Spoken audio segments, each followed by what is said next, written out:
필요가 있습니다. 예수님께서 신년에 관하여 말씀하셨죠. 신년에 대해 말씀을 많이 나눴는데 신년의 특징은 회복이라 그랬죠. 땅을 돌려주고 또 우리가 룻에 관한 말씀을 보면서 이제 그 잃어버린 땅만이 아니라 그 자산까지도 돌려주는 그런 것에 관한 말씀을 보았고요.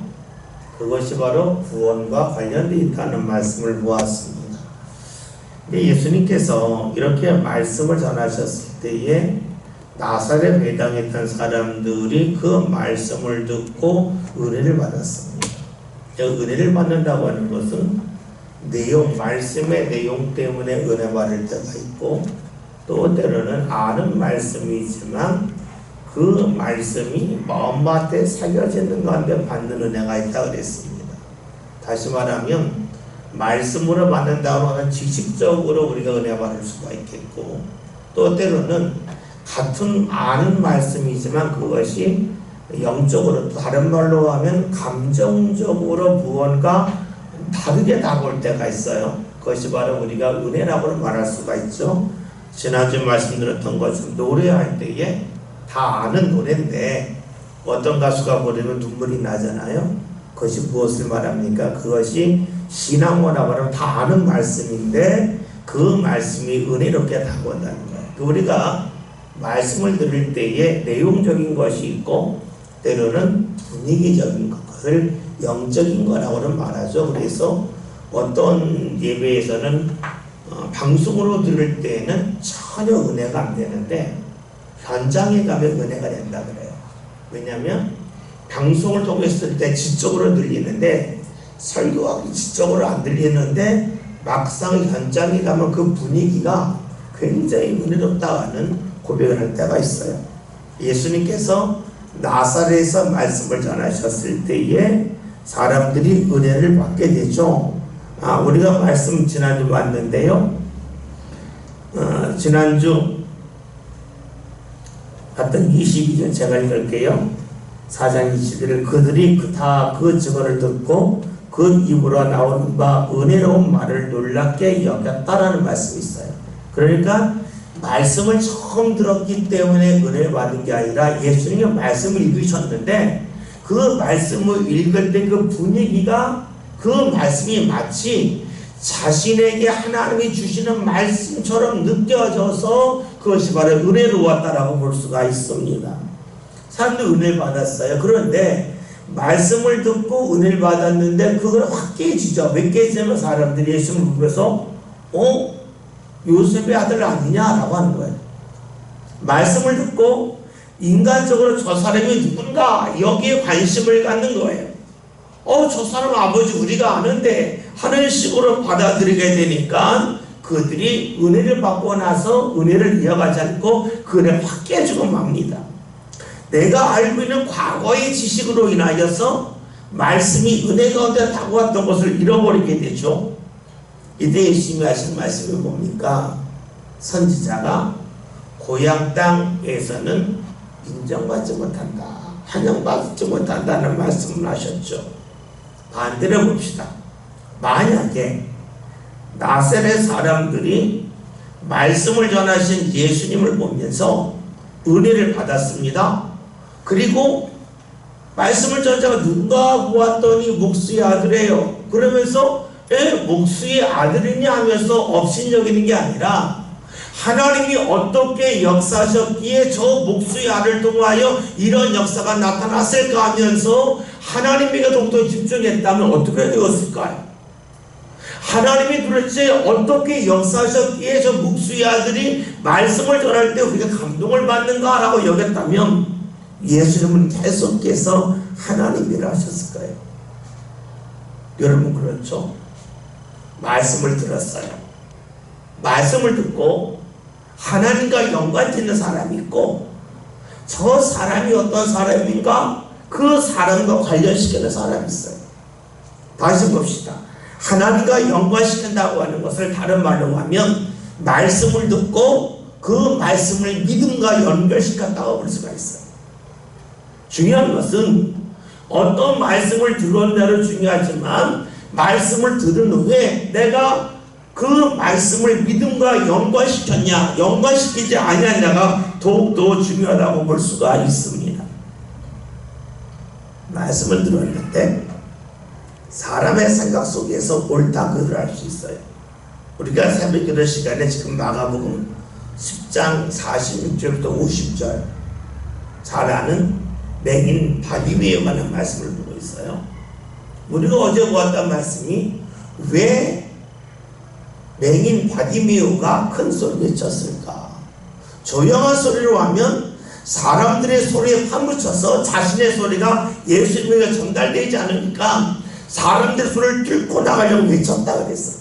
그러면서 우리가 보았던 말씀이 무엇이었냐면 소리만이 아니라 내 신앙이 사람의 생각 속에 파묻히지 않고 사람의 계산에 파묻히지 않고 그걸 뚫고 나갈 때 비로소 내 신앙이 주님과 연결된다는 말씀을 보았어요.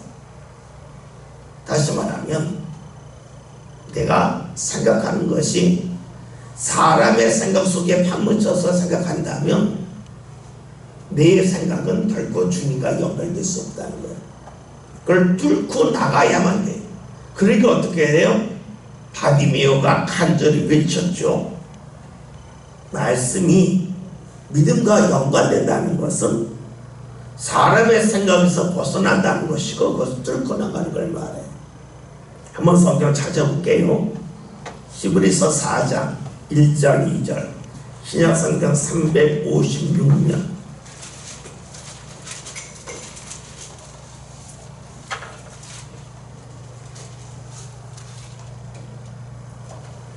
히브리서 4장 1절 2절 제가 1절 읽겠습니다. 그러므로 우리는 두려워할지니 그의 안식에 들어갈 약속이 남아있을지라도 너희 중에는 혹 이르지 못할 자가 있을까 함이라. 그와 같이 우리도 온전함을 받는 자이나 그런가 그 말씀이 그에게 이르지 못한 것은 듣는 자가 믿음과 결부시키지 아니하리라. 아멘. 말씀을 받아 안식에 들어간다는 말씀. 이 안식에 들어간다고 하는 것은 우리가 말하면 천국에 간다라고 말씀도 볼 수가 있고요. 그것을 우리의 삶과 연관시킨다면 하나님의 허락하신 은혜의 자리에 들어간다는 말씀과 연관시킬 수가 있어요. 그런데 말씀을 들은 사람들 중에서 그 안식에 들어가는 사람 또 은혜의 자리에 들어가는 사람이 있는가 하면 두렵게도 그 자리에 들어가지 못하는 사람이 있다는 거예요. 누구냐? 2절에는 말씀처럼 말씀을 들었는데 그 말씀을 믿음과 결부시키지 못하였다. 말씀을 들으면서 계속해서 사람의 생각 속에서만 들었지 이 말씀을 들었고 따르면 하나님께서 어떻게 반응하실까에 대해서 생각하지 않는 사람들에게는 말씀을 들었지만 안식에 들어가는 은혜를 경험할 수 있다는 거예요. 여러분 사실 그렇잖아요. 우리가 계산을 본다면 새벽기도하면 안 되는 거예요. 11조만 안 되는 거예요. 주일 지키면 안 되는 그 시간에 쉬어야 되는 거예요. 하나님을 제비하고 생각하면 그래요. 말씀을 듣는다 좋은 말씀 듣지 그래요. 목사의 말보다 철학자라는 말이 더 좋을 수도 있어요. 그럼 말만 생각한다면 굳이 예배할 필요 없다는. 그런데 우리가 왜 목사가 철학자보다 지식도 부족하고 전달력도 뛰어나지 못함에도 또 말씀을 들을까? 그것은 믿음과 연관시키기 때문에 그렇다는 거예요. 그런데 말씀을 들을 때에 믿음과 결부시키지 않으면 연관시키지 않으면 아무리 말씀을 많이 들었다 할지라도 그 말씀은 아무런 힘이 없다는 거예요. 여러분 그렇잖아요. 말씀이 유익한 이유는 믿음과 연관시킬 때예요. 봅시다. 우리가 특별 새벽기도 기간이잖아요. 여러분 특별 새벽기도 기간에 힘들지만 내가 나가야지 할 수 있어요. 언제 그럽니까? 믿음과 결부시킬 때예요. 근데 믿음과 결부시키지 않으면 그거 힘들단 말이에요. 그걸 왜 되냐라는 마음이 들 거예요. 그런데 성경은 말씀하는 거예요. 믿음과 연결시키지 아니하면 말씀을 아무리 많이 들었다 한들 그 말씀을 통하여 하나님 허락하시는 안식의 자리에 천국에 또 때로는 은혜 자리에 이룰 수 없음을 말씀하고 있습니다. 예수 시대에도 이런 일이 반복적으로 일어났어요. 한번 찾아볼게요. 마가복음 6장 1절부터 6절, 신약성경 62면입니다. 오늘 말씀까지 유사한 말씀인데 한번 보겠습니다. 마가복음 6장 1절부터 6절에는 말씀 한 절씩 교독합니다. 예수께서 거기를 떠나사 고향으로 가시니 제자들도 따르니라. 안식이 되어 한강에서 가르치시니 많은 사람이 듣고 놀라 이르되 이 사람이 어디서 이런 것을 얻느냐. 이 사람이 받은 지혜와 그 손으로 이루어지는 이런 권능이 어찌 되느냐. 이 사람이 마리아 아들 목수가 아니냐? 야고보와 요셉과 유다와 시몬의 형제가 아니냐? 그 누이들이 우리와 함께 여기지 아니하냐 하고 예수를 배척한지라.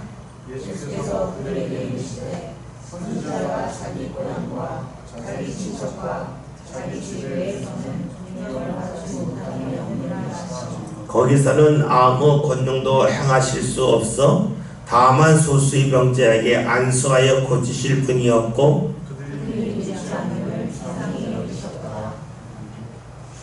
그의 오른손에 눈을 앉으시며 가르치시더라. 다음에 비슷한 말씀인데 예수님을 받아들이려 할 때 보았더니 5절에 예수님께서 아무 권능도 행할 수 없었다는 거예요. 다시 말하면 예수님은 무언가 하고 싶으셨는데 무언가 은혜의 역사를 베푸르심을 통하여 사람들이 하나님을 경험하길 원했는데 사람들이 믿음과 결부시키지 아니하시니까 예수님이 일을 하실 수가 없었다는 거예요. 예수님의 능력의 문제가 아니라 사람으로 말하면 예수님의 의욕을 확 꺾었다는 거예요. 의욕을 확 꺾었기 때문에 예수님이 더 이상 하실 수 없었고 아주 소수의 사람들에게만 일하시고 가셨다는 말씀이에요. 그리고 6절에는 말씀을 보면 그들이 믿지 않음을 이상히 여기셨다. 봅시다. 오늘 우리가 신앙생활하면서 주님께서 우리에게 다가오셔서 무엇을 원하실까요? 많은 일을 행하시길 원하신다는 건데 그것은 우리가 주의 말씀을 듣고 이것을 믿음과 결부시킨다면 계속해서 일하시겠지만 믿음과 연결시키지 아니한다면 결부하지 않는다면 주님께서 일하지 아니하시고 이상히 여기신다 하는 겁니다. 그리고 6절 마지막에 이에 모든 촌에 두루다니시며 가르치시더라. 다시 말하면 나사렛에서 할 것을 다른 데 가서 하셨다. 말씀을 받아들이지 않는 데 일어난 일이 무엇일까요? 그것은 주께서 어느 순간에 다른 곳으로 넘어가는 역사를 행하신다는 것을 알 수 있습니다.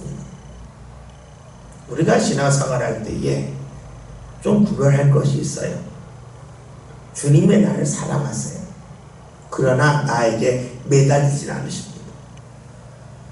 다시 봅시다. 사랑하십니다. 그런데 매달리진 않으십니다. 왜냐하면 사랑을 받아들이지 않는데 매달리면 주의 역사가 끊기잖아요. 마치 물이 있어요. 물길이 흘러가는 돌이 있으면 어떻게 됩니까? 어느 순간까지 그 돌이 물을 맞겠지만 어느 시점이 되면 그 물이 이 돌을 타고 넘어가든가 옆으로 돌아가죠. 이 돌 때문에 물이 끝까지 막히지 않습니다. 하나님이 나를 사랑하지만 나한테 매달려서 물길이 막히게 하지 않는다는 거예요. 주의 역사가 막히게 하지 않는다는 거예요. 내가 주의 은혜를 받아들이지 않으면 그것이 다른 데로 넘어갑니다. 그것이 오늘 읽었던 마가복음 6장 5절에서 예수님 이상히 여기셨더라. 이에 두루 다니시면서 말씀을 전하셨다라는 것을 볼 수가 있습니다. 그런데 이런 역사는 성경에서 반복적으로 납니다. 예수 시대만 그런 것이 아니라 우리가 잘 알고 있는 바울 때로 그랬는데요. 성경 찾아봅시다. 사도행전 13장 44절부터 48절 신약성경 211면입니다.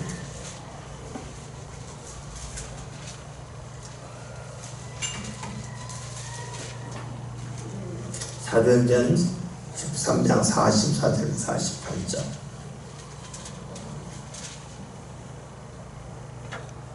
제가 44절 읽습니다. 그 다음 안식일에는 온 시민이 거의 다 하나님의 말씀을 듣고자 하여 모이니 유대인들이 그 무리를 보고 시기가 가득하여 바울이 말한 것을 반박하고 비방하거늘 바울과 바나바가 담대히 말하 이르되 하나님의 말씀을 마땅히 먼저 너희에게 전할 것이로되 너희가 그것을 버리고 영생을 얻기 합당하지 않는 자로 자처하기로 우리가 이방인에게로 향하노라. 주께서 이같이 우리에게 명하시되 내가 너를 이방의 빛으로 삼아 너보다 끝까지 구원하려 하셨느냐. 다같이 이방인들이 듣고 기뻐하여 하나님의 말씀을 찬송하며 영생을 주시기로 작정된 자는 다 믿더라. 아멘. 말씀을 듣고 예수님을 전하는 바울이 비시디아 안디옥이라고 하는 도시가 있어요. 성경을 보면 안디옥이 있고 비시디아 안디옥이 있어요. 비시디아 안디옥은 이제 바울이 처음에 그 전도 여행을 갔을 때 바나바 갔던 곳이 바로 비시디아 안디옥인데 여기서 말씀을 전하는데 사람들 은혜를 받아요. 모여드는 유대인들이 방해를 해요. 그랬더니 말씀을 전하기를 이제 원래 너희들에게 주께서 말씀을 전하게 하셨는데 너희가 받아들이지 아니하니까 이 말씀이 이방인에 넘어간다. 나는 그래서 이제 이방인으로 가겠다는 말씀이에요. 앞에서 말씀드린 살아가지만 주께서 매달리지 아니하신다. 돌아가신단 말이에요. 유대인에서 이방인으로 넘어갑니다. 다시 봅시다. 유대인은 먼저 믿은 자, 이방인은 나중 믿은 자예요. 먼저 믿은 자가 받아들이지 않으면 나중 믿는 자에게 주여서 넘어갑니다. 주의 은혜로 마찬가지죠. 먼저 은혜 받을 자가 있어요. 근데 그 사람이 받지 아니하면 그 은혜는 유대인에서 이방인에게 넘어갔던 것처럼 다른 사람에게 나중 믿은 사람에게 넘어갈 수밖에 없습니다. 이것이 성경의 흐름입니다. 왜냐하면 사람은 언젠가 다 죽어요. 그러나 하나님의 역사는 그 사람이 죽었다 끝나지 않잖아요. 계속 흘러가야 되잖아요. 누가 받아들이지 않으면 주께서 몇 번 기회를 주도 안 되면 다른 데로 넘어간다는 거예요. 여러분 교회도 마찬가지예요. 교회에서 제일 먼저 나온 이들에게 주께서 은혜 기회를 주시지만 그것을 받아들이지 않으면 그 다음 사람에게 넘어갈 수밖에 없다는 거예요. 근데 이것이 유쾌한 일은 아니에요. 여러분 집에서 자녀를 키워보면 알잖아요. 첫째, 둘째가 있을 때에 첫째를 더 사랑하고 둘째를 덜 사랑만 하는 건 아닌데 어떻게 해요? 첫째가 좀 먼저 뚫고 나가면 좋겠다는 마음이 있어요. 마찬가지 하나님도 그런 마음이 있는데 첫째, 즉 먼저 믿은 사람이 받아들이지 아니하면 다음으로 넘어간다는 거예요. 이것이 예수님 시대에도 있었고 그리고 예수님이 하늘로 올라가신 후에 바울이 복음을 전할 때도 그랬고 지금 우리 시대에도 역시 그럴 수 있다는 거예요. 우리가 신앙생활 하다 보면 먼저 믿은 사람들이 있어요. 근데 먼저 믿은 사람들이 습관이 되어서 자꾸만 뒤로 미룰 수도 있어요. 그리고 내가 따라가야 될 것을 알면서도 자꾸 미룰 수도 있어요. 근데 잊지 맙시다. 하나님은 언제까지 기다리는 분 아니다. 사랑하시지만 매달리지는 아니하신다 하는 것을 우리가 살필 필요가 있습니다. 우리가 지금까지 말씀을 많이 살펴본 이유는 이런 말씀 속에서 오늘 말씀을 읽어야 보다 쉽게 다가오기 때문입니다. 25절 본문 누가복음 4장 25절 26절 말씀 다 같이 읽겠습니다. 내가 참으로 너희에게 이르노니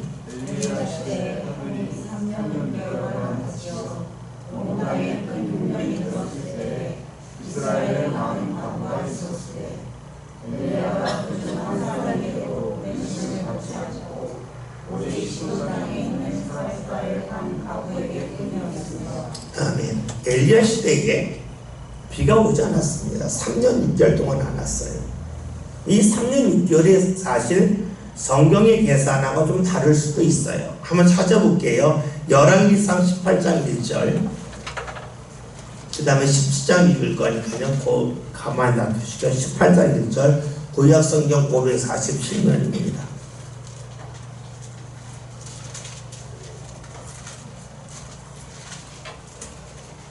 18절 1절 읽겠습니다.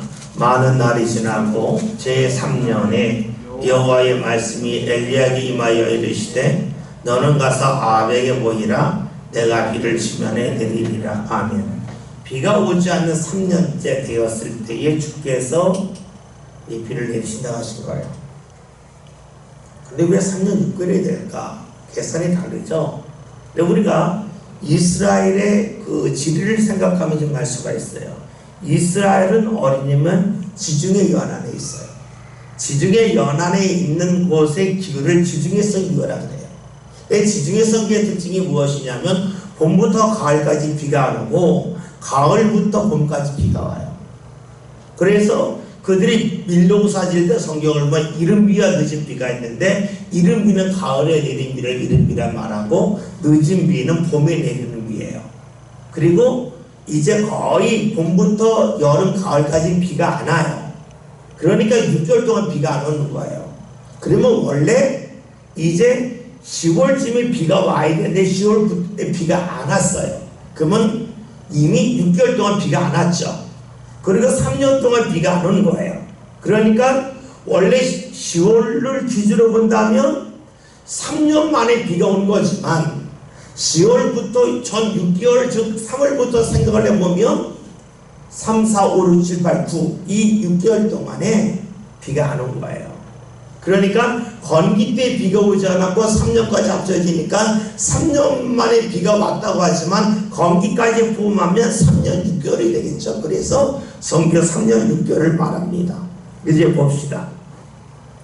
많은 사람들이 있었는데 왜 엘리야가 이스라엘의 집에 가지 않고 이방 땅인 사르밧에 갔을까 하는 거예요.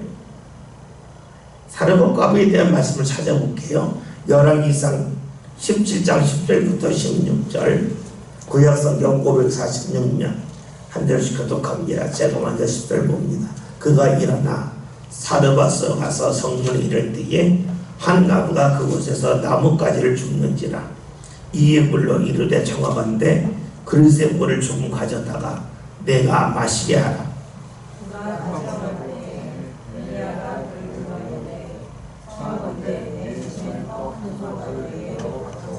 그가 이르되 당신 하나님 여호와께서 살아계심을 두고 맹세하노니 나는 떡이 없고 다만 통이 한 가루 움큼과 병에 기름 조금뿐이라.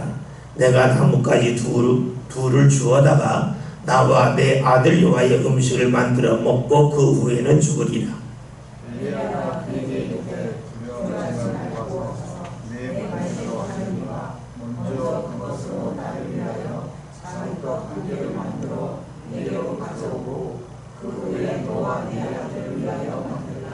이스라엘 하나님 여호와의 말씀이 나 여호와가 비를 지면에 내리는 날까지 그 동이 가루가 떨어지지 아니하고 그 병의 기름이 없어지지 아니하리라 하셨느니라. 그가 가서 엘리야의 말대로 하였더니 그와 엘리야와 그의 식구가 여러 날 먹었으나 다같이 여호와께서 엘리야를 통하여 하신 말씀같이 동의 가루가 떨어지지 아니하고 병의 기름이 없어지지 아니하니라. 아멘. 엘리야가 사르밧에 가서 말합니다. 그 과부에 가는 이야기가 난로에 떡을 만들라. 이게 원래 빵이에요. 빵을 만들라 그래요. 그 하는 이야기가 밀가루는 조금뿐이 없고 기름 조금뿐이 없습니다. 이거 마지막으로 먹을 겁니다. 그랬더니 엘리야가 다 내가 먹으려나 하지 않고요. 너희가 빵을 만들면 여러 개 만들지 않겠냐. 여러 개 만들 때에 먼저 나에게 작은 것 하나만 먼저 주고 너희가 먹으라 그래요. 다 먹겠다는 게 아니에요. 여러 개 만들 텐데 그 중에 조그만 거 나한테 먼저 주라. 그러면 하나님이 너희에게 역사하셔서 밀가루가 그리고 기름이 떨어지지 않게 하시겠다는 겁니다. 그런데 왜 이 말씀을 사르밧까지 갔을까? 그 이유는 간단하겠죠. 이스라엘에서는 이런 말씀을 듣고 받아들일 사람이 없었다는 거예요. 다시 말하면 다 달라는 게 아니라 야 조금만 먼저 하나님의 말씀들을 띄어나라 하는 거예요. 근데 그것이 안 되는 거예요. 그러니까 하나님께서 엘리야에게 이스라엘에서 보내고 싶었지만 갈 만한 곳이 없으니까 사르밧까지 보냈다는 것이 바로 예수님의 말씀입니다. 힘들기 때문에 못 뛰겠다는 거예요. 여러분 근데 우리가 기억해야 될 것이 있어요. 사람은요 힘들 때에 훈련된 모습이 나와요. 힘들 때에 습관이 나와요. 다시 말하면 힘들 때 모습을 보면 그 사람의 그 본성이 드러난다는 거예요. 너무너무 힘들 때에 자그마한 떡 하나를 떼어낼 수가 있겠는가 할 때에 이스라엘은 없었다는 거예요. 여러분 마찬가지죠. 오늘 우리는 삶 가운데도 훈련이 필요하죠. 내가 힘들 때에 하나님이 다 요구하시는 게 아니에요. 저는 어렸을 때 이 말씀 많이 들었는데 어렸을 때 이제 성경 거의 안 읽고 말씀만 듣잖아요. 근데 말씀 들을 때에 그냥 나한테 떡을 달라는 말씀만 들었어요. 그래서 그 말씀을 들으면서 성경을 안 읽고 말씀만 들으면서 서로 어떻게 뭐 그랬던 기억이 있어요. 근데 나중에 성경을 자세히 보았더니 다 달라는 게 아니에요. 작은 떡 하나만 먼저 만들라는 거예요. 먼저 하나님을 인정하는 그 훈련이 되어 있다면 주께서 그 사람을 통하여 역사하시는데 이스라엘은 없었다는 거예요. 사르밧에만 그런 사람이 있었다는 거예요. 오늘 주님께서 어떤 사람에게 역사하실까 하는 거예요. 힘들어도 주님을 기억할 수 있는 사람이에요. 작은 떡 하나를 떼어낼 수 있는 사람이에요. 근데 이것은 보통 때의 훈련이 되지 아니하면 어렵다는 거예요. 여러분 그렇잖아요. 내가 신앙생활 할 때에 훈련한 대로 움직여요. 근데 문제는 내가 훈련받았다고 해서 내 가족도 훈련받는 건 아니에요. 훈련은 철저하게 1대1이에요. 다시 말하면 예수님이 말씀하신 성경에 나와 있는 말씀 영접하는 자만이 구원을 받고 하나님의 자녀가 돼. 이것은 육신을 혈통으로나 안 된다는 거예요. 직접 해야 된다. 다시 말하면 주님을 인정하는 훈련이 계속해서 되지 아니하면 어려울 때 안 돼요. 그러니까 주님께서 엘리야를 보낼 때에 이스라엘에 못 보내고 사르밧을 보내셨다는 그 말씀이에요. 그 다음에 있는 말씀을 볼까? 27절 누가복음 4장 27절입니다. 다 같이 봅니다. 또 선지자 엘리야 때에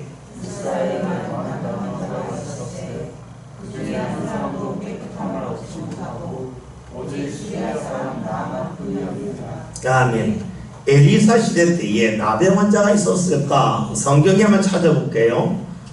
열왕기하 7장 3절부터 5절. 우리가 성경을 읽다 보면 나오는 말씀이지만 한번 찾아볼게요. 아람이 이스라엘 공격했을 때가 난 말씀인데 열왕기하 7장 3절부터 5절. 아마 이 말씀 보면 기억에 나실 거예요. 한 절씩 교독하시고 5절 함께 봅니다. 성문 어귀에 나병 환자 4사람이 있더니 그 친구에게 서로 말하되 우리가 어찌하여 여기 앉아서 죽기를 기다리랴.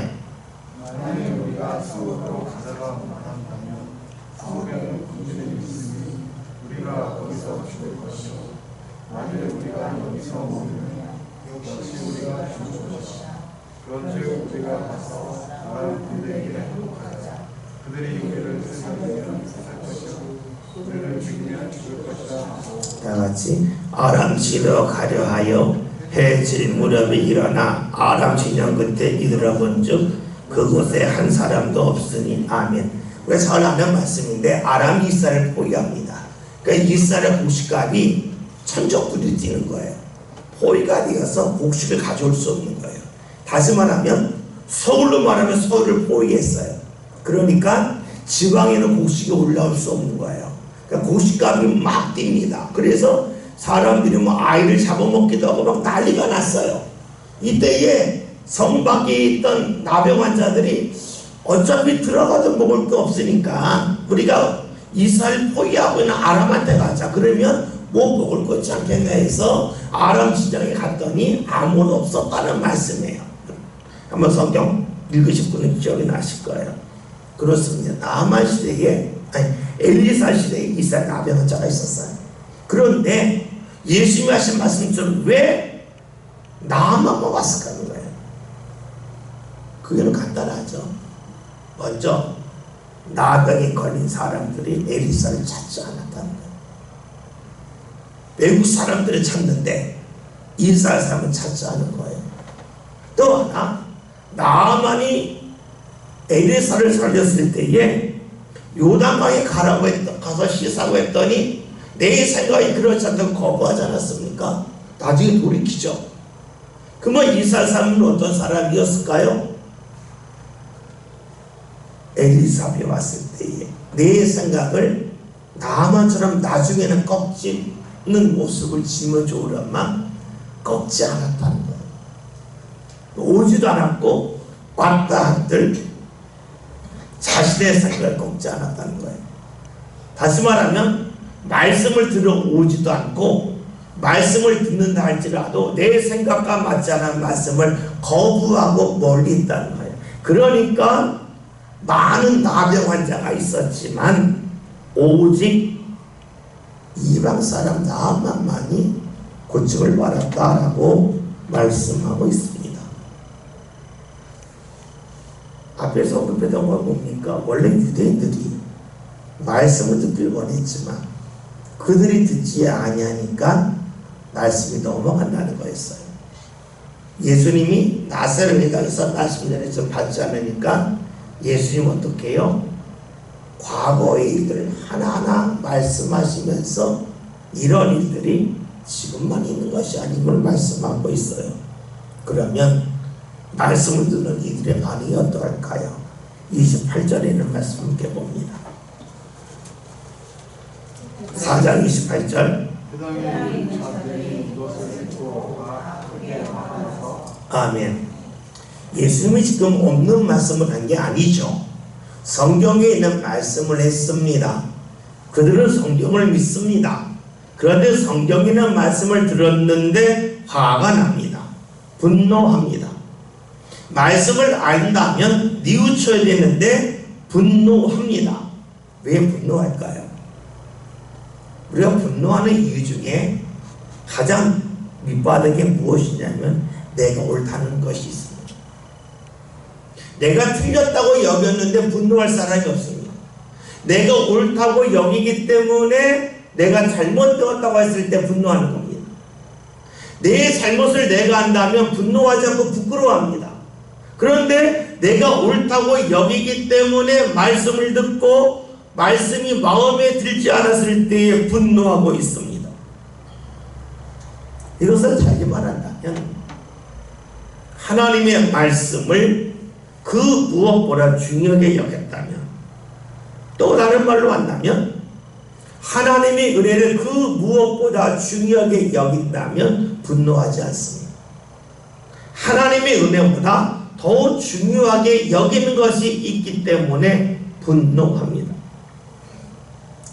사실 우리가 무언가 얻는다 할 때는요, 뭘 버려야 얻죠. 땀을 흘려야 얻습니다. 우리가 세상에서 직장 생활 하잖아요. 직장을 생활할 때에 우리가 이제 물질을 버는데, 직장 생활하거나 사업을 할 때에 제일 중요한 게 있죠. 자존심을 포기해야만 우리가 수입을 얻을 수 있어요. 장사 안 하는데 자존심을 내세웠다. 그럼 손님이 있을 수가 없어요. 그리고 직장생활 하는데 자존심을 내세웠다. 직장생활 할 수 없습니다.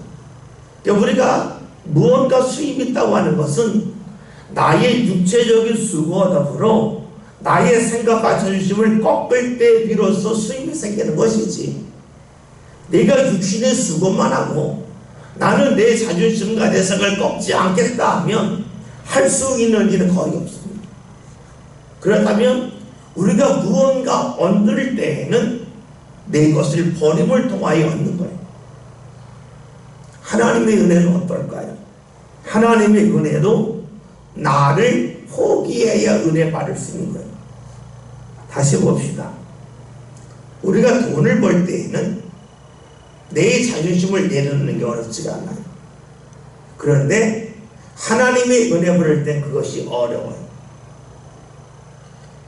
예수님께서 하신 말씀 중에 이런 말씀 있죠. 사람의 두 주를 섬길 수 없다. 하나는 하나님이고 하나는 물질이라 그러셨어요. 그런데 우리가 물질을 얻을 때에는 내 자존심을 꺾기가 어렵지 않은데 하나님의 은혜를 받을 때는 내 자존심을 꺾기가 어렵다는 거예요. 그렇다면 내가 자존심을 기준으로 본다면 나한테 더 강력한 것은 하나님의 은혜가 아니라 물질이라고 볼 수가 있어요. 그러면 어떻게 될까요? 두 주인 중에 하나님보다 물질을 붙잡는 사람으로 살아갈 수밖에 없다고 볼 수 있어요. 회당에 있는 자들이 말씀을 듣고 화가 났습니다. 내가 옳다고 여겼던 거고, 그들이 하나님보다 더 중요하게 여기는 것이 있었다는 거예요. 하나님의 은혜보다 더 중요한 것이 있다고 여겼던 거예요. 그런데 여러분, 우리가 알고 있듯이 내가 할 수 있는 것은 눈에 보이지만 무척이나 적습니다. 무척이나 적습니다. 자녀가 어렸을 때는 내가 해줄 게 상당히 많아요. 근데 크면 클수록 해줄 수 있는 것이 없어요. 그냥 지켜보는 것밖에 없어요. 그러면 시간적으로 보면 처음에는 내가 할 일이 많은 것 같은데 나중에는 내가 할 일이 없고 하나님의 은혜를 구할 수밖에 없어요. 그럼 우리가 지금의 관심을 갖는다면 내가 할 일이 초점이지만 멀리 내다본다면 하나님의 은혜 구하는 것이 그 무엇보다 중요합니다. 말씀을 보면 회당에 있는 자들이 그것이 안 됩니다. 그러니까 분노하고 있죠. 오늘 우리들도 말씀을 듣고 분노할 수 있어요. 그리고 화를 낼 수 있어요. 그 이유는 하나님의 은혜를 내가 사모하지 않는다는 증거라고 볼 수도 있겠죠. 29절 30절 함께 봅니다.